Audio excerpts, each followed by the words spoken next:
And he said, Lo, it is yet high day, neither is it time that the cattle should be gathered together. Water ye the sheep, and go and feed them. And they said, We cannot, until all the flocks be gathered together, until they roll the stone from the well's mouth, then we water the sheep. Genesis 29:7-8. Behold the shepherd at the well, speaking from the heights of his own consciousness. It is yet high day, water ye the sheep, yet the answer comes, We cannot until they roll the stone from the well's mouth. What is this stone but the weight of your own unbelief?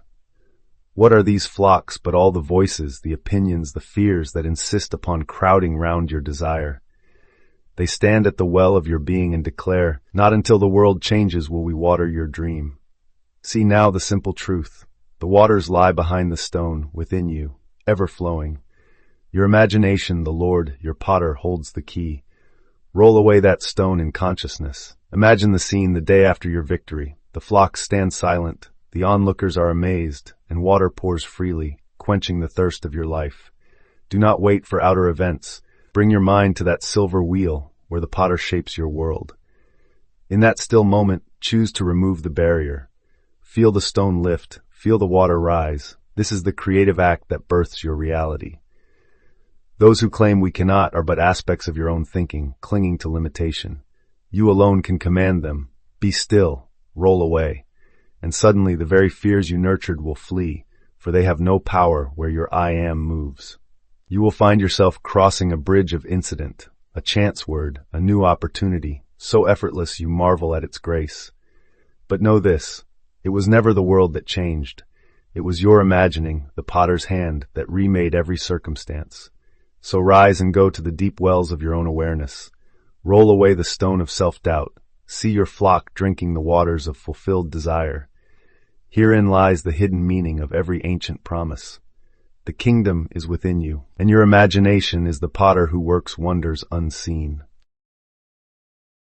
In this brief story, Jacob stands beside a well at high day, a moment of full awareness, yet finds himself blocked by shepherds who insist the stone must first be removed.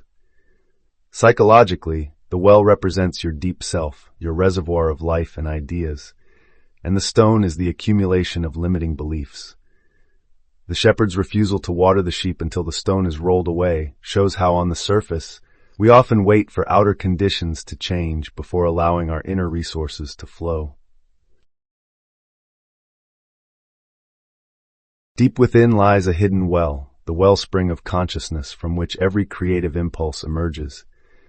Without awareness, this living water remains trapped behind the stone of belief, a weight of doubt, fear, and ingrained conditioning that seals away your inner resource.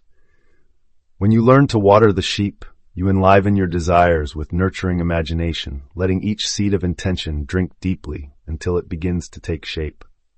And in that same gentle gesture lies the power of rolling away the stone, as you envision it dissolving in your mind's eye, restoring the flow of the living waters so they may manifest your dreams with effortless grace.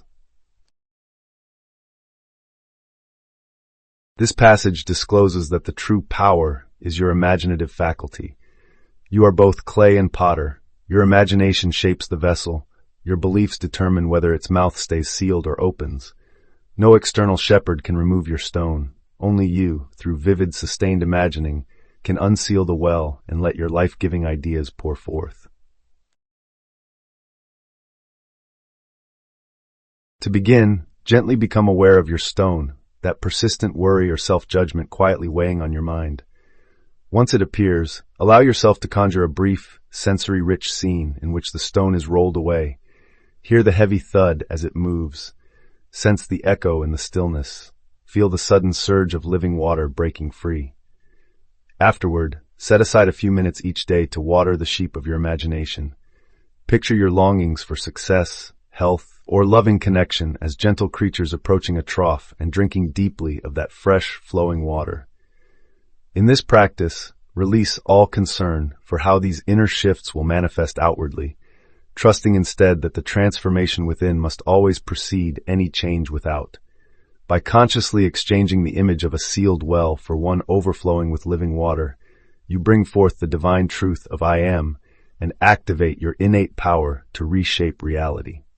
Persist in this inner unsealing, and you will soon behold new currents forming in your outer world, a living testament that your imagination is indeed the potter at work.